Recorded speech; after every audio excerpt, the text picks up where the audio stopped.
ಬೆಂಗಳೂರು ರಾಜ್ಯಕ್ಕೆ ಬಹಳ ಆದಾಯನ ಕೊಡ್ತಕ್ಕಂಥ ಒಂದು ನಗರ.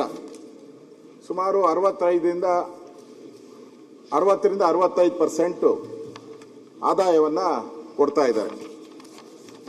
ಒಂದು ರೀತಿ ಬೆಂಗಳೂರು ರಾಜ್ಯದ ಎಂಜಿನ್. ಅದನ್ನು ನಿರ್ಲಕ್ಷಿಸಿದ್ರೆ ರಾಜ್ಯಕ್ಕೆ ಅನ್ಯಾಯ ಆಗುತ್ತೆ ಅಧ್ಯಕ್ಷರೇ.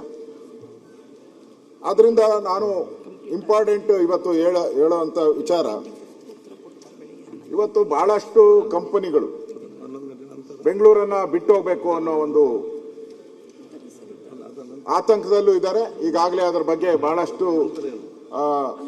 ವಿಚಾರಗಳು ಕೂಡ ಚರ್ಚೆಗೆ ಬಂದಿದೆ.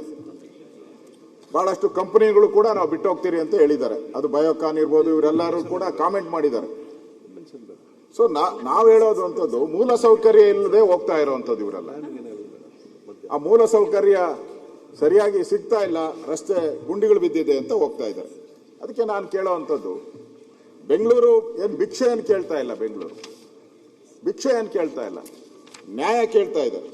ಅದರಿಂದ ಇವತ್ತು ಬೆಂಗಳೂರು ಬ್ರ್ಯಾಂಡ್ ಬೆಂಗಳೂರು ಅಂತ ಉಪಮುಖ್ಯಮಂತ್ರಿಗಳು ಘೋಷಣೆ ಮಾಡಿದ್ರು 2.5 ವರ್ಷದಿಂದ. ಆದ್ರೆ ಇವತ್ತು ಆ ಬ್ರ್ಯಾಂಡ್ ಬೆಂಗಳೂರು ಹೋಗಿ ಪ್ರಕಾಶ್ ಹುಕ್ಕೇರಿ ಕಸದ ರಾಶಿಯ ಬೆಂಗಳೂರಾಗಿದೆ. ಇವತ್ತು ರಸ್ತೆ ಗುಂಡಿಗಳ ಬೆಂಗಳೂರಾಗಿದೆ,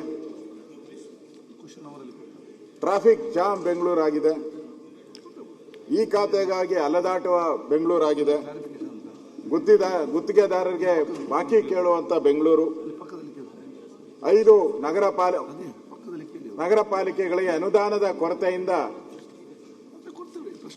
ಅನುದಾನವಿಲ್ಲದೆ ಬ್ರ್ಯಾಂಡ್ ಇಲ್ಲ. ಇವತ್ತು ಮನೆ ಕಟ್ಟಿದರೆ ಓಸಿ ಇಲ್ಲ, ಸಿಸಿ ಇಲ್ಲ, ಸಿಬ್ಬಂದಿಗೆ ವೇತನ ಕೊಡಕ್ಕೂ ಹಣ ಇಲ್ಲ. ಪಠಾಣ್ ಅಂದ್ ರೀತಿ ಇವತ್ತು ಕಾರ್ಪೊರೇಷನ್ ಮಾಡಿದ್ದಾರೆ ಹೊರತು ಅದು ದಿಕ್ಕು ದೆಸೆ ಇಲ್ಲದ ಕಾರ್ಪೊರೇಷನ್ ಆಗಿದೆ. ಇವತ್ತು ಗುಂಡಿಗಳು ಬಿದ್ದಿರುವಂತದ್ದು ಇವತ್ತು ಜಗತ್ತೇ ನೋಡಿದೆ. ನಮ್ಮನ್ನು ಇಡೀ ದೇಶದಲ್ಲಿರುವಂತ ಜನನು ಕೂಡ ಇವತ್ತು ಕಾಮೆಂಟ್ ಮಾಡಿದ್ದಾರೆ ಬೆಂಗಳೂರಿನ ರಸ್ತೆಗಳ ಗುಂಡಿಗಳ ಬಗ್ಗೆ. ಸನ್ಮಾನ್ಯ ಉಪಮುಖ್ಯಮಂತ್ರಿಗಳು 16 ಬಾರಿ ಪ್ರವಾಸ, ಪಾದಯಾತ್ರೆ, ರಥಯಾತ್ರೆ ಏನೇನ್ ಬೇಕೋ ಎಲ್ಲ ಮಾಡ್ಬಿಟ್ರು. ನಗರ ಪ್ರದಕ್ಷಿಣೆ ಪ್ರತಿ ಸರಿ ಹೋದಾಗ ವಾರ್ನಿಂಗ್, ಅವ್ರ ಸ್ಟೈಲಲ್ಲಿ ವಾರ್ನಿಂಗ್, ಹುಷಾರ್ ಅಂತ ಹೇಳಿ 15 ದಿನಗಳು ಕಳೆದು ಹೊರಟೋಯ್ತು. ಗುಂಡಿಗಳು ಮಾತ್ರ ಹಂಗೆ ಇದೆ. 15 ದಿನ ಕಳೆದೋಯ್ತು, ಗುಂಡಿಗಳು ಹಂಗೆ ಇದೆ. ಮುಖ್ಯಮಂತ್ರಿಗಳು ಪಾದಯಾತ್ರೆ ಮಾಡಿದ್ರು, ಸರ್ ಮಾಡ್ತೀನಿ 15 ದಿನ. ಆ ಮುಖ್ಯಮಂತ್ರಿಗಳ ಮಾತಿಗೂ ಬೆಲೆ ಕೊಟ್ಟಿಲ್ಲ. ಆದ್ರೆ ಖರ್ಚು ಮಾಡಿರೋ ದುಡ್ಡೇನು ಕೊಟ್ಟಿದ್ದಾರೆ ಲೆಕ್ಕ, ಸಾವಿರಾರು ಕೋಟಿ ಕೊಟ್ಟಿದ್ದಾರೆ. 2,000, 3,000 ಹಿಂಗ್ ಕೋಟಿಗಳು ಹೇಳಿದ್ದಾರೆ. ನಾವು ಇಷ್ಟು ದುಡ್ಡನ್ನ ತಗೊಂಡೋಗಿ ಹಳ್ಳಿಗಳು ಮುಚ್ಚಿದಿರಿ ಅಂತ. ಎಲ್ಲನ ತೋರಿಸಿ ಬೆಂಗಳೂರಲ್ಲಿ. ಗುಂಡಿ ಇಲ್ಲದ ರಸ್ತೆಗಳು ಯಾವುದಾದ್ರೂ ಇದೆಯಾ ಬೆಂಗಳೂರಲ್ಲಿ ಹೇಳಿ? ಒಂದೂ ಇಲ್ಲ. ದುಡ್ಡು ಮಾತ್ರ ಖರ್ಚಾಗಿದೆ. ಯಾರ ಜಾಬ್ಗೆ ಹೋಯ್ತು? ಸುರೇಶ್, ಇವತ್ತು ಜೀವ ಕಳ್ಕೊಂಡಿರೋರು ಸುಮಾರು 12ರಿಂದ 13 ಜನ ವಿದ್ಯಾರ್ಥಿಗಳಿರ್ಬೋದು, ಮಹಿಳೆಯರು, ವಿಶೇಷವಾಗಿ ಮಹಿಳೆಯರು ಸ್ಕೂಟ್ರಲ್ಲಿ ತನುಶ್ರೀ ಹೋಗ್ತಾ ಇದ್ದು ಸಾವಾಗಿದೆ. ಅಮಲಾ ಅಂತ ಬಸ್ ಹರಿದು ಹಳ್ಳ ಇತ್ತು, ಬಸ್ ನಿಲ್ಸಿದ್ಕೋಸ್ಕರ ಬಸ್ ಗುದ್ಕೊಂಡೋಗಿದೆ. ಇವತ್ತು ಈ ಎಲ್ಲ ಅನಾಹುತಗಳು ಕೂಡ ಆಗ್ತಾ ಇದ್ರು ಕೂಡ ಇವತ್ತು ಗಡುವು ಅಂತ ಹೇಳಿ ಬಿಟ್ರೆ ಬೇರೆ ಏನೂ ಇಲ್ಲ. ನಾವು ದಿನನಿತ್ಯ ಪತ್ರಿಕೆಯಲ್ಲಿ, ಎಲೆಕ್ಟ್ರಾನಿಕ್ ಅಲ್ಲಿ ಮೀಡಿಯಾದಲ್ಲಿ ನೋಡ್ತಾ ಇದ್ದಿದ್ದು ಗಡುವು ಅದು. ಯಾವ ಗಡುವನ್ನು ಉದ್ಧಾರ ಆಗಿದ್ದ ಗಡುವು ಯಾವುದೂ ಇಲ್ಲ. ಅದರಿಂದ ಇವತ್ತು ಇದರ ಬಗ್ಗೆ ನಾನು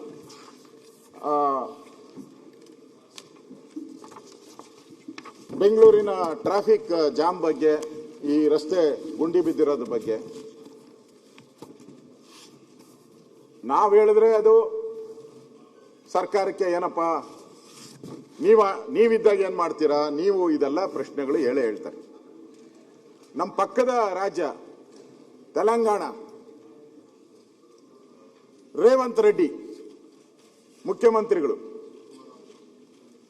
ಅವರು ಬೆಂಗಳೂರು ಕಡೆ ತಿರುಗಿ ನೋಡಬೇಡಿ, ರಸ್ತೆಗಳು ಸರಿ ಇಲ್ಲ, ಟ್ರಾಫಿಕ್ ಜಾಮ್, ಹಳ್ಳ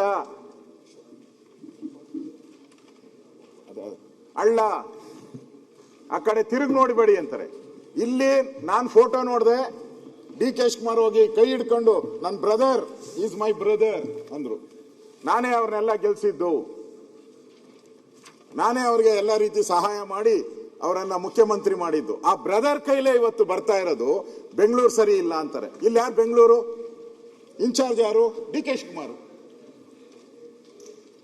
ನೀವು ಇನ್ಚಾರ್ಜ್ ಇದ್ಕೊಂಡು ನಿಮ್ ಬ್ರದರ್ ಅಲ್ಲಿ ಬೆಂಗಳೂರು ಕಡೆ ಹೋಗ್ಬೇಡಿ, ಡೋಂಟ್ ಕಂಪೇರ್ ವಿತ್ ಬೆಂಗಳೂರು ಅಂತಾರೆ ಅಧ್ಯಕ್ಷರೇ. ಇದಕ್ಕಿಂತ ಅವಮಾನ ಬೇಕಾ?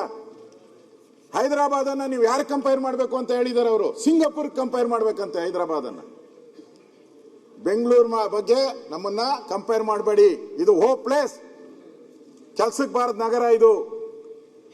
ನಮ್ಮನ್ನ ಕಂಪೇರ್ ಮಾಡೋದಿದ್ರೆ ಟೋಕಿಯೋ, ಅವ್ರು ಹೇಳಿರೋದು ಟೋಕಿಯೋಗ್ ಮಾಡಿ, ಸಿಂಗಾಪುರ್ಗೆ ಮಾಡ್ತೀರಿ ಅಂತ. ಇಕ್ಬಾಲ್ ಇಷ್ಟೆಲ್ಲ ಕೊಚ್ಕೊಳ್ಳೋ ಅಂತ ಡಿ ಕೆ ಶಿವಕುಮಾರ್ ಅವರು ಒಂದು ರಿಯಾಕ್ಷನ್ ಮಾಡಿದಾರ? ಅದಕ್ಕೆ ಒಂದು ರಿಯಾಕ್ಷನ್ ಇಲ್ಲ. ನಮ್ಮ ಬೆಂಗಳೂರು ಚಂದಾಗಿದೆ, ನಮ್ಮ ಬೆಂಗಳೂರು ಅವ್ರಿಗಿಂತ ಒಳ್ಳೇದಿದೆ, ಒಂದು ರಿಯಾಕ್ಷನ್ ಇಲ್ಲ. ಅಂದ್ರೆ ಅವರು ಹೇಳಿದ್ ನಾವು ಒಪ್ಕೊಂಡಿದ್ದೀರಾ ಇವತ್ತು? ಅಂದ್ರೆ ಪಕ್ಕದ ರಾಜ್ಯದ ಮುಖ್ಯಮಂತ್ರಿನೂ ಟೀಕೆ ಮಾಡೋ ಸ್ಥಿತಿಗೆ ನಮ್ಮ ಬೆಂಗಳೂರನ್ನ ನೀವು ತಂದ್ಬಿಟ್ರಿ.